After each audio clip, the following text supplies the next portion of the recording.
Hola, queridísimos amigos. No me gusta dar malas noticias, pero este tema apocalíptico me ha llamado la atención. Artículo de opinión. Piedras del hambre. Si me ves, llora, dice una. Es la peor sequía en décadas. Señalan el nivel bajo del agua. Quien me vio lloró, dice otra. Pero la vida volverá a florecer, dice otra. Salman Rushdie perderá un ojo. Amenazan a la autora de Harry Potter. La religión protagoniza la política de Estados Unidos. Uri Geller crea la nación más joven del mundo. Kissinger dice que estamos al borde de una guerra. Comenzamos. Este verano, el nivel récord de sequía en Europa ha provocado un descenso tan brusco del nivel de los ríos que ha dejado al descubierto mojones centenarios o postes de piedra labrada que sirven para delimitar el nivel de agua de los torrentes, con advertencias de que se avecinan tiempos difíciles. Europa sufre su peor sequía en décadas, marcada por masivos incendios forestales, reducción del agua en ríos y lagos y una amenaza para la agricultura. Una piedra del hambre es un tipo de marcador del nivel del agua común en Europa central. Las piedras del hambre servían como señales en épocas de sequía y advertencias de hambrunas, y fueron erigidas en Alemania y en lugares poblados por alemanes en toda Europa entre los siglos XV y XIV.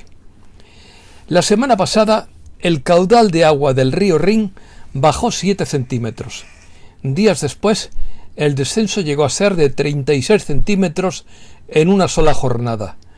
La fuerte sequía ha dejado al descubierto las misteriosas piedras del hambre o Hungersteine.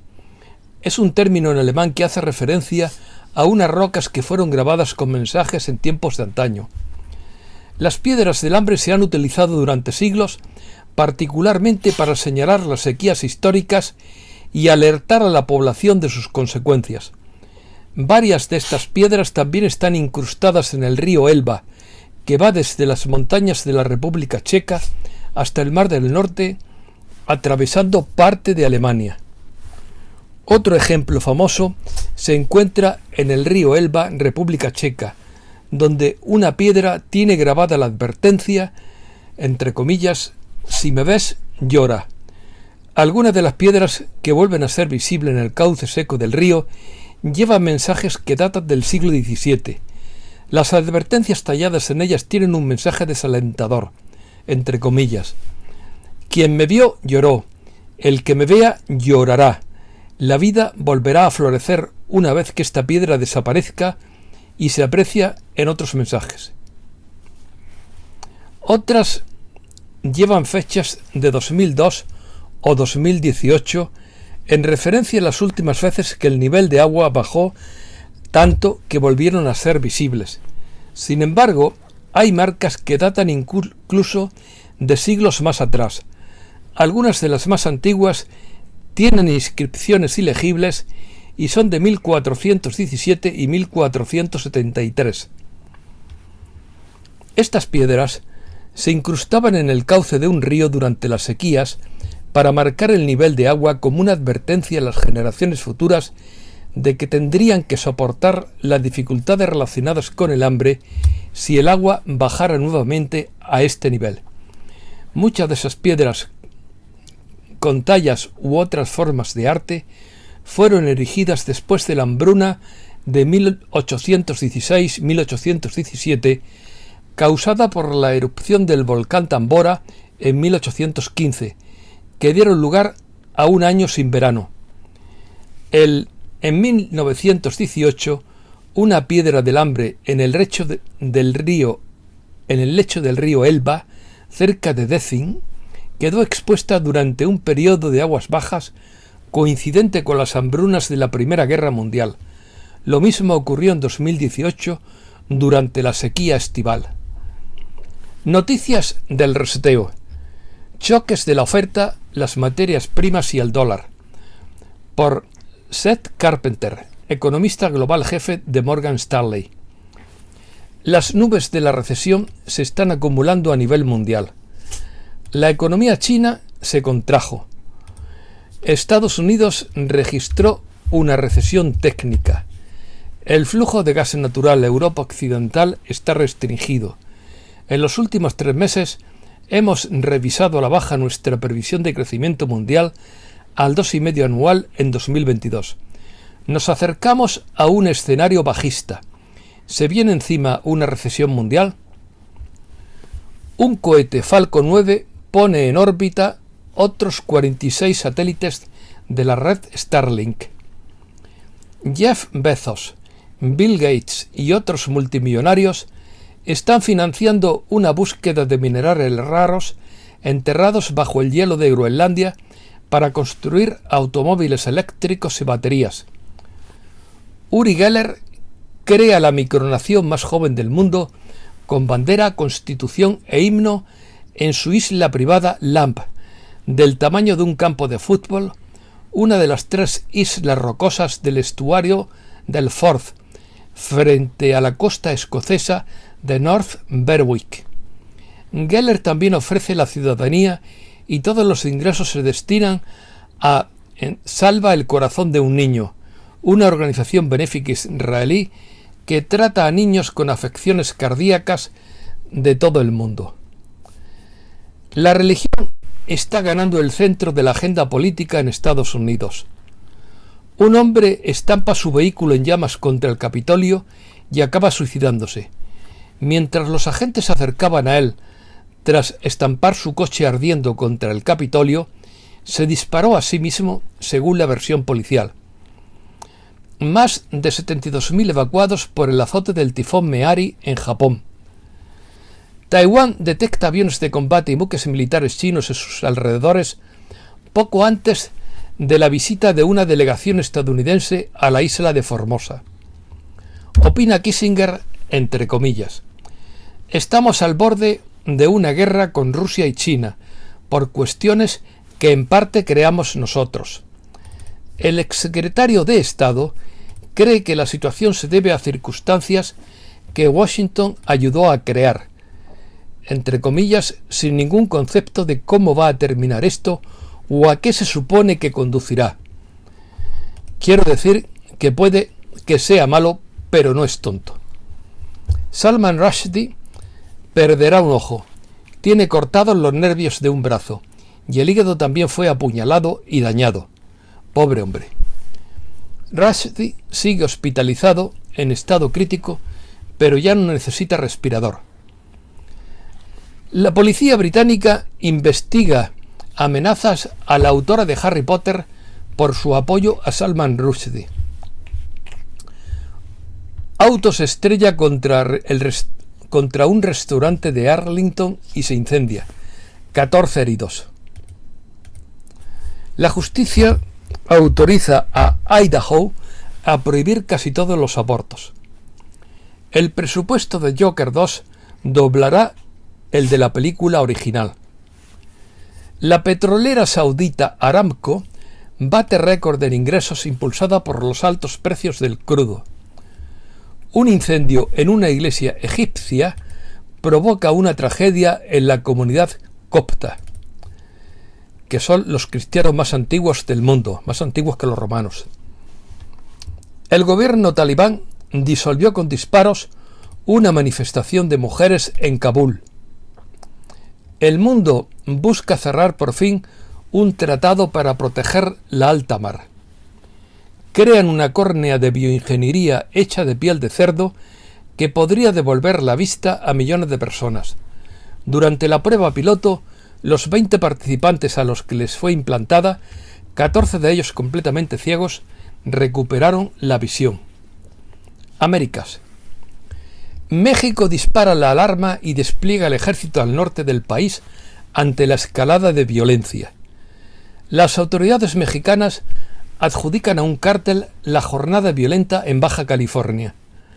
Familiares de los mineros atrapados en México claman por ayuda del extranjero. El ejército mexicano intercepta una aeronave con más de 400 kilos de cocaína. Se desprende un fragmento de la Catedral Metropolitana de México debido a un terremoto. Vigilan una zona de baja presión en el Golfo de México que se dirige a Texas.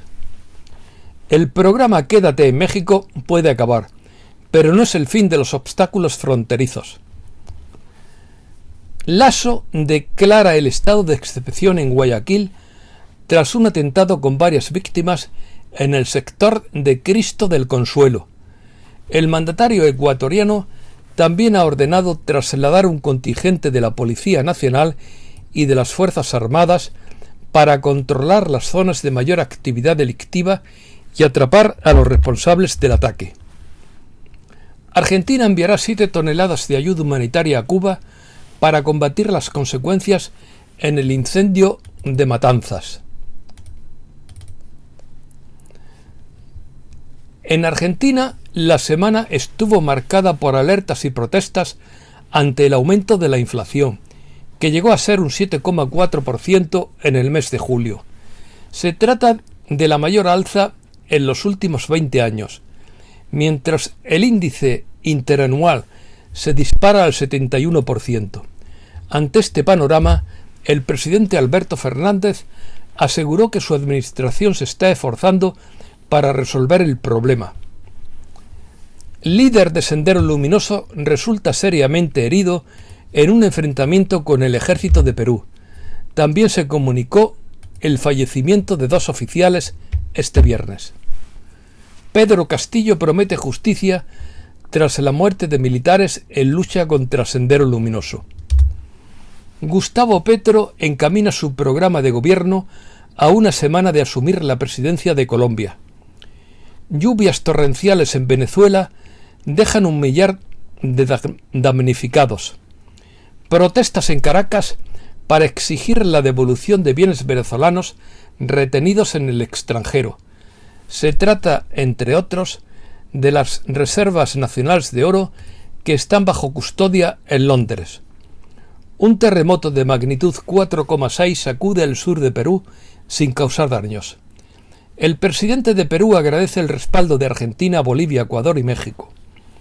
Vuelos cancelados y demorados en Ecuador por la expansión de ceniza del volcán Sangay. La detención de un obispo en Nicaragua aumenta la tensión con el Vaticano. La OEA condena a Nicaragua por represión contra la Iglesia, ONGs y prensa. El Salvador registra 8 días de agosto sin homicidios, según la policía y Bukele. La brasileña Electrobras redujo su beneficio un 45% en el segundo trimestre. Bolsonaro marcha de nuevo con grupos evangélicos a 50 días de las elecciones. Bolsonaro quita importancia al operativo del FBI contra Trump. España. Sentido un terremoto de magnitud 5,4 en la zona del Golfo de Cádiz. Inestabilidad y lluvias en el centro peninsular, área Cantabria y Pirineos. 12 regiones españolas en alerta por calor y tormentas y la valenciana en rojo. El calor tórrido persiste en el Mediterráneo, pero con alivio nocturno en el país. Al menos 1 muerto y 40 heridos en el Medusa Festival de Cullera, Valencia, al caer estructuras por el viento. ¿Qué es un reventón térmico? Un reventón cálido se produce cuando las precipitaciones se evaporan en su caída hacia el suelo al cruzar una capa de aire seco en un contexto de altas temperaturas. Esto provoca que el aire circundante se enfríe y se haga más denso que el aire circundante, lo que hace que descienda sobre la superficie a una velocidad mucho mayor que la esperada. Un reventón térmico viene acompañado también de un repentino ascenso de la temperatura y suele afectar a áreas pequeñas muy localizadas. Se logra controlar el incendio de Zamora tras 28 días, pero se recrudecen otros. Más de un centenar de efectivos trabajan en la extinción de un incendio en Jumilla, Murcia. 1.500 desalojados de 7 municipios por el incendio de Añón del Moncayo, Zaragoza. Precioso lugar. Cumbres Mayores, Huelva, resignada a vivir 22 horas seguidas sin agua corriente. Bonastre, en Cataluña, vive con solo 4 horas de agua al día. La sequía amenaza al turismo y la agricultura del pantano de la Viñuela al sur de España. Esclavitud laboral en España. El derecho a la desconexión digital sigue siendo una asignatura pendiente en la gran mayoría de las empresas españolas, con una cultura laboral que sigue marcada por el presentismo en un entorno cada vez más conectado, del que los trabajadores tampoco terminan de escapar en verano. El turismo marinero y el pescaturismo se afianzan en España y superan las cifras de 2019. Un vecino de Beasain, de 33 años de edad, hospitalizado en Grecia en estado crítico tras sufrir una paliza en la isla de Santorini. El suceso se produjo en la noche del pasado jueves, cuando 4 jóvenes de 16, 18, 19 y 20 años le golpearon para robarle. Europa. Medidas para fomentar el ahorro de agua ante la sequía extrema en Francia. La bajada de temperatura y la lluvia ayudan a controlar el fuego en el suroeste de Francia. Polonia afirma que el exceso de sal podría ser culpable de la catástrofe ambiental del río Oder. Una huelga de trenes causa severas restricciones en el transporte ferroviario del Reino Unido. Noruega sacrifica a la Morsa Freya, una celebridad mundial que atraía a turistas en Oslo. Ucrania. Otros 2 buques salen de Ucrania con miles de toneladas de grano. Agricultores y trabajadores ucranianos salen a cosechar pese a la amenaza de las bombas. Ucrania ataca un estratégico puente sobre el río Dnipro. Rusia avanza en el Donbass pese al desgaste de casi 6 meses de campaña. Rusia toma el control de la oriental Pesky y ataca Kramatorsk. Continúa a paso lento la ofensiva de Moscú en Donetsk después de que se atascara por la resistencia ucraniana. Además, se registraron nuevos ataques cerca de la central eléctrica de Zaporilla. Explosión en un mercado de la capital de Armenia con decenas de víctimas. Esto es todo y muchísimas gracias, queridísimos amigos.